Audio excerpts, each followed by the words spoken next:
Welcome to the 82nd episode of our Crossing Thin Ice podcast series, where twice a month we tackle risk management topics.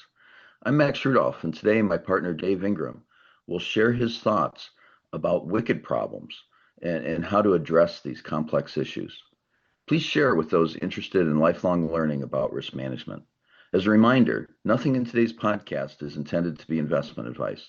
We are here to provide educational material on risk topics without getting lost in the weeds. Let's get started.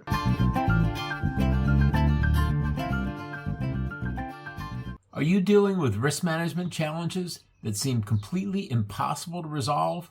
You know the type. The problems that linger year after year, growing more complicated every quarter because different departments all want completely different outcomes. 50 years ago, social scientists coined a term for these exact scenarios. They call them wicked problems. In risk management, treating a wicked problem like a standard predictable risk is a recipe for failure. Traditional enterprise risk management relies heavily on a measurement and control mindset, but wicked problems don't play by those rules. Here are how these modern challenges are disrupting the insurance sector and the tactical shifts chief risk officers must make to survive them. Climate change is the poster child for wicked problems. But in addition to climate change, immigration is another example of a longer-term wicked problem. In the U.S., we have been through 3 or 4 cycles of attempts to solve that problem of immigration over the course of U.S. history. Artificial intelligence provides a number of wicked problems for society around the ownership of knowledge, the question of how the rewards of AI will be distributed, and how to deal with the disruptions to employment caused by AI in a fair and long-term beneficial manner. Wicked problems are not just a factor at the societal level. They can be found at many levels. For an insurer, there are wicked problems that are specifically significant to the insurance sector. The insurance underwriting cycle, where delayed feedback and herding behaviors combine to make insurance profitability swing through recurring cycles of boom and bust, is a sector-wide wicked problem.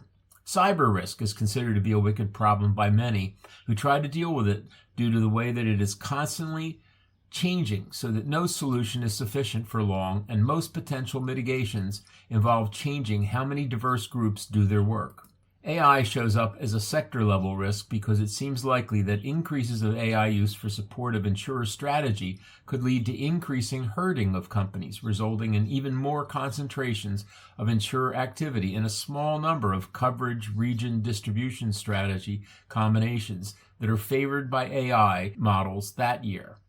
These wicked problems can also emerge within an insurer, especially a large insurer where individual divisions and functions are their own quasi-independent fiefdoms. There's the classic conflict between growth versus safety of the business that has existed as long as there have been insurance companies. That question has no definite answer, but has always had committed partisans on both sides. The same sort of conflict is emerging at some companies related to AI usage, about whether the insurer should be rushing to develop AI applications or waiting until they are totally safe. Each insurer will also have its own homegrown wicked issues that arise out of clashes in worldview and business approach of the most powerful factions within the insurer. Identifying these things as wicked problems only helps if you do something with that information. For the first 2 types of wicked problems, societal and sector, an individual company CRO is not often able to have a big impact on the problem itself, but they can have an impact on the company and the risk management department's reactions to those problems. The best way to approach these big and intractable issues is to foster an adaptable, resilient mindset for both the risk management function and for the company as a whole, rather than a more traditional measure and control mindset of classical ERM. That mindset includes thinking differently. First, adopting the idea of trial and error, expecting solutions to emerge from your experience, not from planning.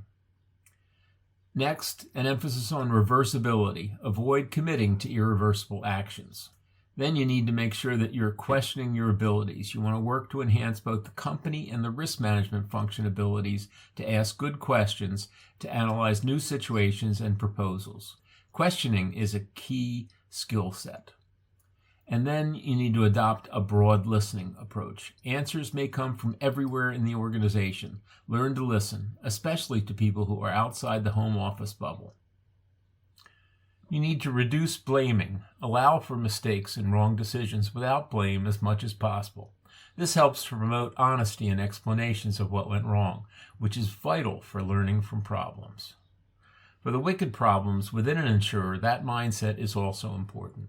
In addition, making progress on internal wicked problems can be helped along by working to articulate common ground within and between the businesses. These statements of common ground are sometimes called business norms. In the parlance of corporate culture, what you're trying to articulate here are the underlying beliefs about how your business needs to operate to be successful. The risk appetite statement is one example of one of these norms related to risk and security. Similar statements of agreed upon objectives and approaches to business situations make up the rest of those norms. Topics such as the types of products and the territories where you expect to conduct business and the distribution system that the business will use would also be examples. Risk managers might want these norms to include the attitude towards the risk model calculations, which, for example, might be that the company would not take any action that is not consistent with a risk appetite as measured by the corporate risk model. Or it might say that management will consult with the risk modeling team before making any significant decisions, with no promise that they'll require the model results actually support the chosen course of action. An important consideration for inclusion into those norms is a statement about the expectation around dissent. The norm could encourage dissent. It could require that all team members need to adhere to the company decision once one is reached, or it could say that the CEO has the final say in any company decision, as examples. These norms are not by themselves going to resolve how these internal wicked problems will be resolved, but they could help to make discussions of the problems more productive. Recognizing the wickedness of problems without and within the organization is a good start that can lead to a productive shift from traditional risk management toward dynamic, systemic, collaborative, and adaptive approaches to promote long-term growth, stability, and resilience.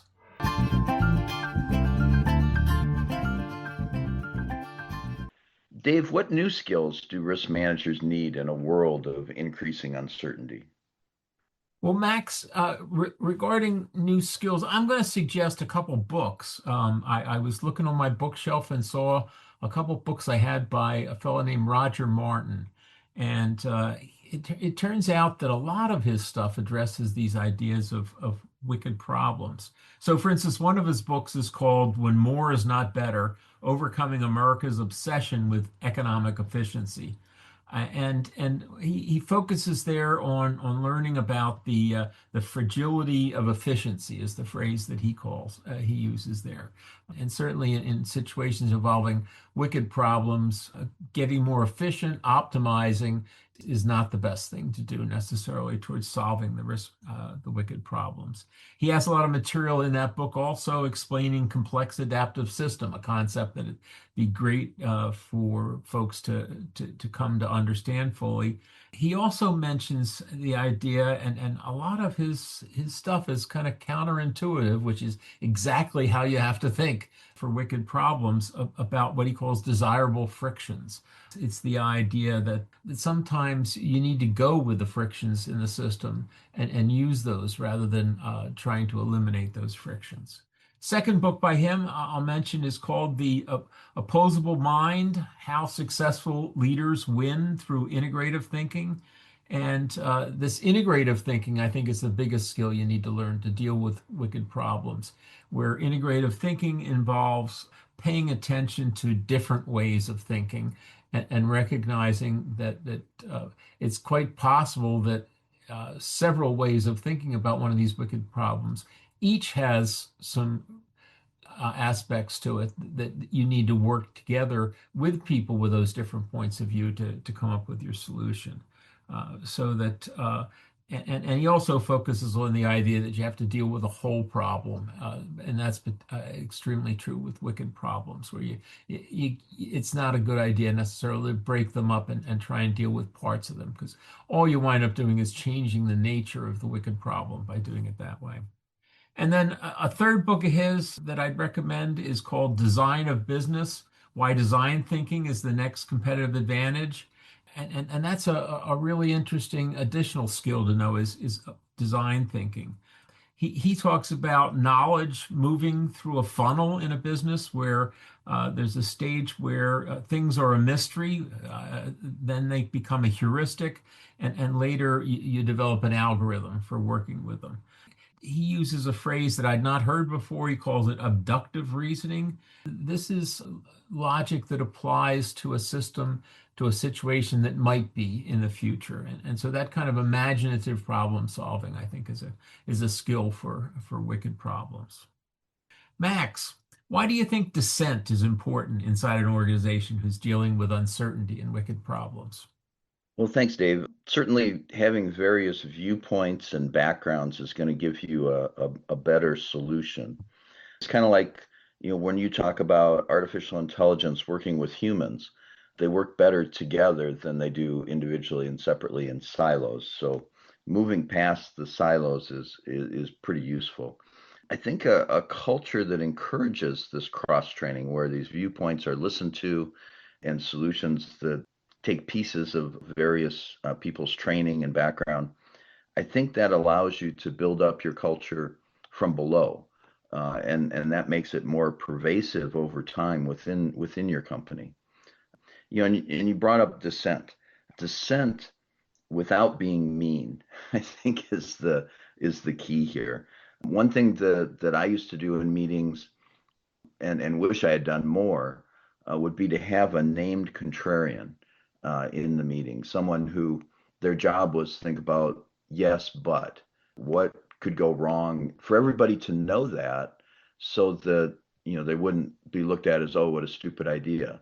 It's more, you're just trying to share ideas that might not align with the thoughts that have been shared earlier. So yeah, I think having that various thoughts within a group is going to be better, as long as the group recognizes it as such, and isn't treating it as we're going to have a winner and a loser.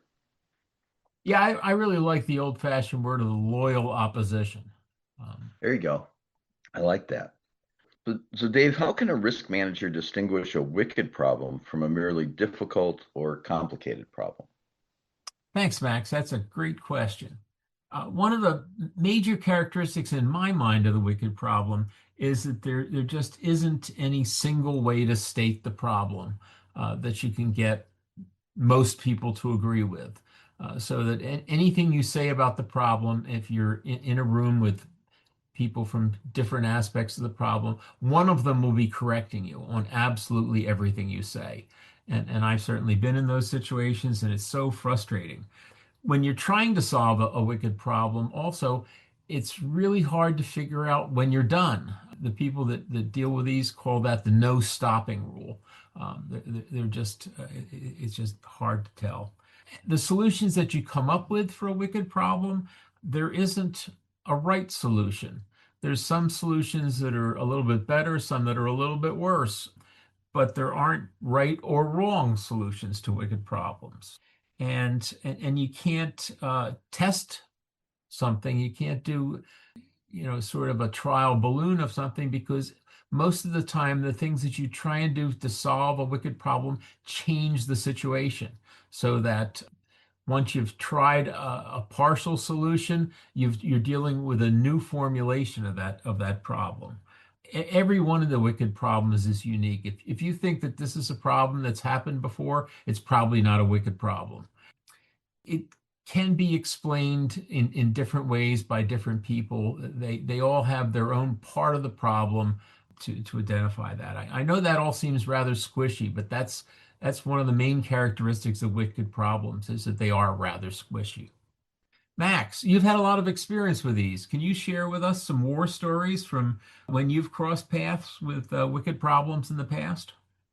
Thanks, Dave. I talk a lot about the importance of thinking across long time horizons and tail risk. And this makes it hard to have your thoughts considered by decision makers. I don't have quick sound bites to share. I think slow, as Daniel Kahneman would say. But the consequences of uncertainty are very important. The last research paper I wrote focused on demographics, which acts as a force multiplier driving higher order impacts and nonlinear regime shifts across generations, so not a short time frame. When the dependency ratio falls, the safety nets and economic growth engines change direction, with trust collapsing, the tax base shrinking, and society evolving in new and surprising ways. Old people, of course, Dave, with you accepted, are less likely to provide leadership around new ideas in engineering or science. We're more risk averse, which coincidentally aligns with the typical risk manager. It's why, in my opinion, someone like me is better off in a support role than as a CEO, for example.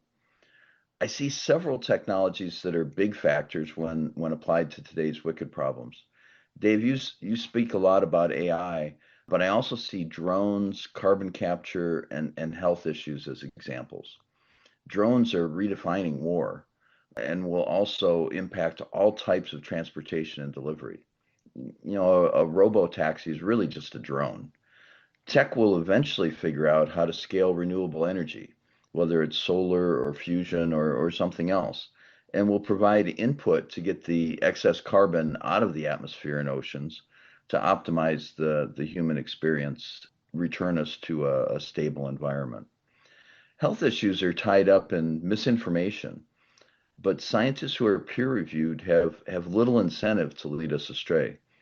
It won't be long before commonly used antibiotics become ineffective, vaccines hard to access, and certain treatments only available in other countries who have invested in medical research. It's about keeping the labor force healthy so the economy can thrive. Scientists are amazing. They have skills and knowledge that I don't have. We should listen to them. I'm a big believer in allowing input using the big tent theory, and have offered input to CDC and academics about pandemics and how financial ramifications of their suggestions to policymakers could influence best practices. I've had similar discussions with climate scientists, unfortunately, with similar results. If you aren't bringing money to the table, academics in charge see no value in your thoughts. And government health departments think that you need doctor before your name to add value. It's been very disappointing, especially since both topics have seen policymakers ignore purely health-driven recommendations. A few years back, I suggested to a climate scientist that because the timetable of global warming was speeding up, that less time should be spent on measuring it and more time on the engineering aspects of solving climate change with long-term solutions such as air capture or cheaper renewables. He agreed, but noted that his team was not engineers and the funding sources tend to drive which projects get funded. I think actuaries and risk managers have a lot to add to these discussions, but we don't have a high enough profile to get a seat at the government table or in academia, at least not in the state or country where I live. I also want to comment specifically on one of your bullet points, Dave, the one talking about reduce blaming. This is so important. The history of a problem is a form of sunk cost. While it's useful to be aware of how you got to today, you can't dwell on it. Those who are lucky enough to suffer through a market correction when their asset portfolio is small and they are young are fortunate to have received this education when they still have time to recover. Another way to consider it as a sunk cost is to think of the intrinsic value of a company or stock. It's the present value of future profits and doesn't have memory of what happened before to it. Dave, what can a CRO do about wicked problems? How must the ERM program be adapted to recognize these? Well, Max, I've got a list that I'm thinking here. And interestingly enough, this list are almost all things that we've covered recently or I've written about over the last 10 or 15 years. So I think that underlying a lot of what we've thought about and what I've done myself has been this idea of wicked problems. The biggest idea in this is the plural rationalities theory that I've talked about for some time. The idea that different people have different attitudes towards risk and therefore would prefer different types of solutions, and that they aren't necessarily wrong. It is a really key idea. Making sure as a chief risk officer that when you are messaging different things, that you recognize that the people in the audience could be coming from those different points of view, and try and figure out how to deliver your message so that it can reach people with different points of view. You can't expect that they would change their thinking to match yours just because you're standing in front of them. Another thing that's a completely different theme is how you think of your risk models. I think a real important point with these, with risk models, is that you can't let the risk model substitute for your own critical thinking. You do have to always be challenging the models and making sure that you have a good explanation for why the model recommendation makes sense to use. There's a great quote, I can't remember who it's from, but somebody said, when models turn on, brains turn off. Well, don't let that happen.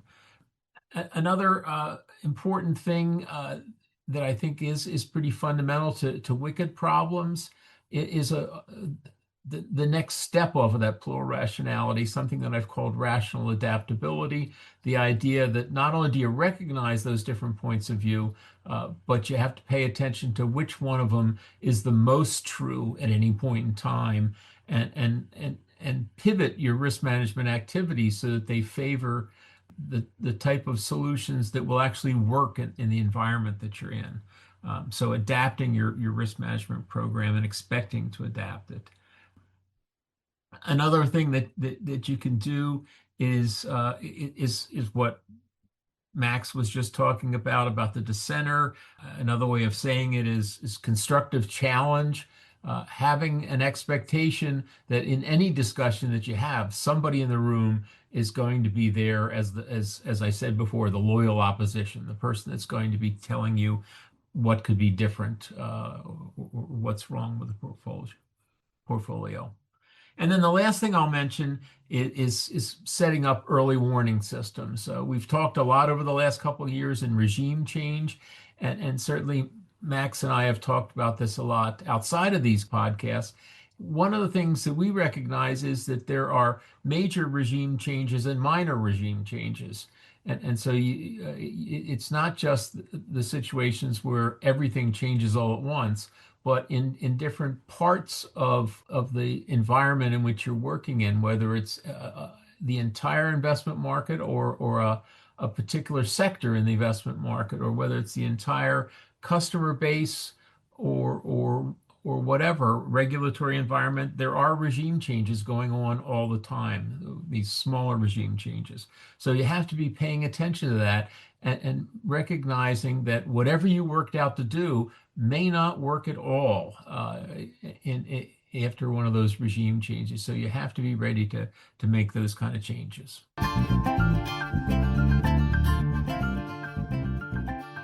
Wicked problems are hard to solve, often requiring simulations rather than having a closed-form solution. There are specific tools that can be used to work through these issues to have successful outcomes.